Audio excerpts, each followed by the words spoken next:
So one story I love to share with people was we were looking for my grandfather's birth certificate, and that always seemed hard to do.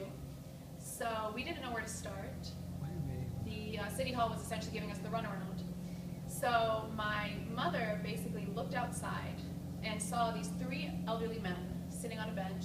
It was 10 a.m., getting drunk, these Polish men, and she says, why don't we ask them? So okay, we went over, we asked them, and our Polish tour guide basically asked them this question: do you know the Pycher family? And one of the men jumped up, he says, do we know the Pycher family? Who doesn't know the Pycher family? So to us, that was a shock, because the Pycher family barely exists. So he says, who doesn't know the Pycher family? So he starts sharing stories about who my great-grandfather was. So my great-grandfather happened to be, he had a company, it was the horse and buggy company, that he would take people from Amsterdam to Warsaw. So that's what he did.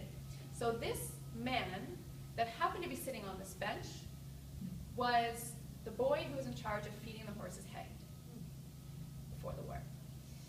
Who doesn't know the Pycher family? So he says, let me take you to the house. Okay, so I'm videotaping this whole thing. The tears start flowing, I start shaking, and he says, let me take you to the house. He jumps on his little bicycle, and we go probably a couple blocks up, makes a right turn, and there on this street is the one house that was not burned down, that still exists. And of course, there's Polish people living in it. And what happened that day was monumental for me, because the address on the house happened to be my lucky number, the day of my birth. And in Judaism, 18 means chai. So seeing that number on the address of my ancestor's house blew my mind. And that's again when the tears started flowing.